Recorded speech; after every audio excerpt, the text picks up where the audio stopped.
Hey guys, welcome to ASM Education. Hope you all are having a great day. This is our 10th video on the book The McKinsey Way. This is chapter 10, which talks about making presentations, how presentations play a very important role when you're working at McKinsey or an institute like McKinsey. Uh, I've made a playlist of all the previous videos. Please go and watch them if you haven't already. Without watching those, I don't think you will be able to appreciate these. So let's just move on to the crux of the chapter. The author says that the company communicates to its clients through presentations. These presentations can be formal or informal, and then he has listed out various examples. You can read them.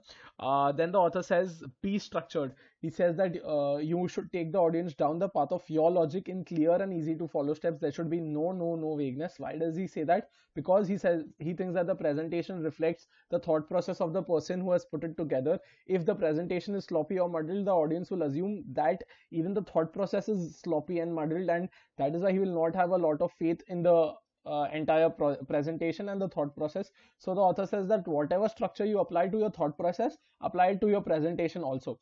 He says that if you adhere to a structure that makes a step-by-step progression, then you would expect the audience to follow your presentation at your pace. But however, there's someone in the audience who lacks the patience for this. For example, if there's a CEO of a company who's sitting in front of you, he might not have the patience to go to each and every point very slowly.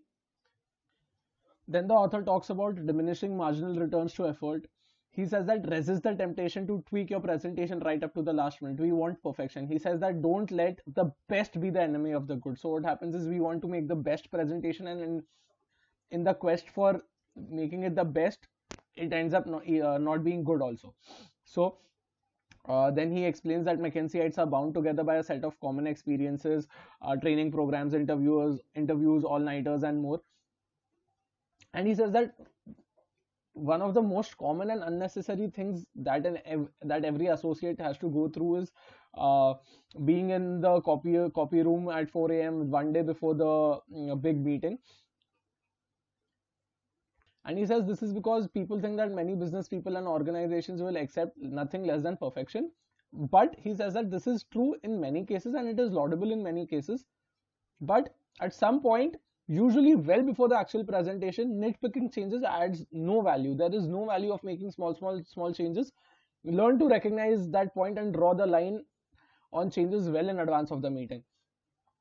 He says you should think of this in this manner, that what is more important is that your team is well rested, they have a good night's sleep, they are fresh during the presentation.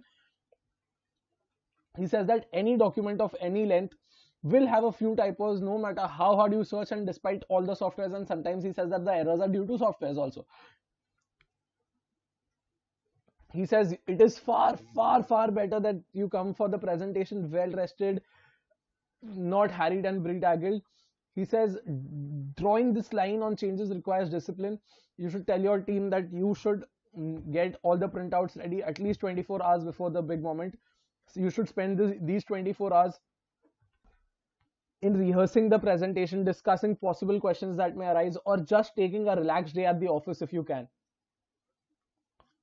Also, you can do that 24-hour thing if you are the leader. If you are reporting to someone else, then you have to make sure that the person who has the final say on the document gives his go ahead far before the actual time. So you have to keep pressurizing this person. He says that some senior managers can't resist meddling up to the last moment, so it is your duty to resist for them. So then the author says pre-wire everything. What does pre-wire everything mean? We will get to it. He says that a good presentation should contain nothing new for the audience.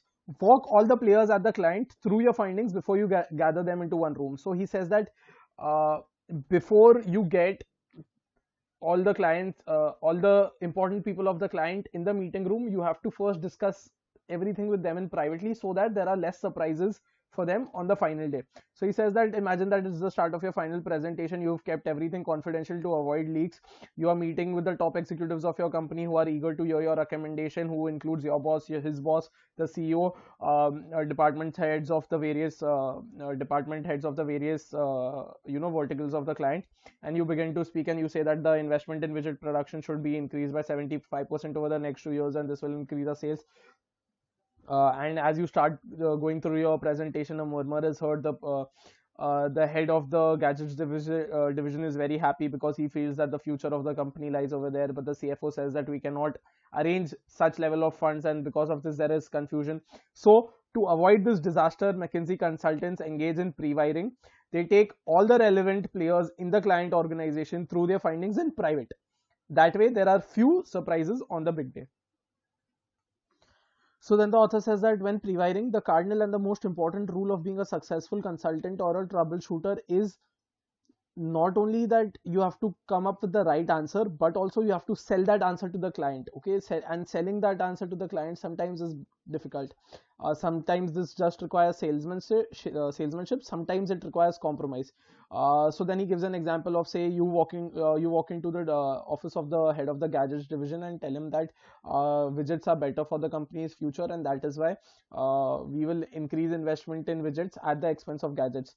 He is unlikely to be pleased, and he will not agree at one go, but he will be more likely to agree if you explain the entire process through him, and this you will be able to do when you are having a one-on-one conversation with him. And if you make him agree, then he will not show much reluctance in the final meeting. So once you show him your analysis step by step, by the end of the process, the best case scenario is that he will be convinced and he will agree that this should be done, or he may come up with some fact that you don't know and which will alter your recommendation about widgets being better than gadgets, or he may refuse to accept your recommendation without some changes because his work, his bread and butter is getting affected. So you have to negotiate in the second and third case. If the compromise is small, make it and move on. If his demands are too great, then you have to find a way to bypass him. So then the author gives an example. Again, he gives an example of how once you've spoken to all the parties, say for example, you've spoken to the widget head, you've spoken to the CFO, and you've spoken to the gadget head.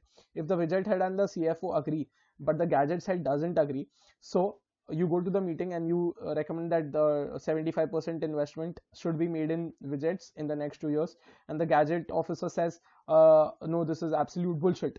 Then the CEO will first look at the CFO. CFO knows that additional funds can be arranged because you've had that conversation with him. He says it's okay, I want to listen to the presentation.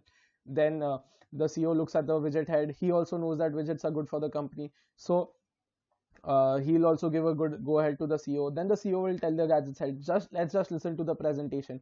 And once you've reached this stage, then you can explain to the CEO the entire process, and you will be more likely to succeed once you've involved all the parties relevant to the discussion. So this will be really helpful if you pre-wire everything. Yeah, so let me see if I've missed anything. No. Okay, so that's about it. So this brings us to the end of the chapter. I hope this added some value to your day. Please like, share, subscribe, and keep learning, guys. Bye. Have a great day.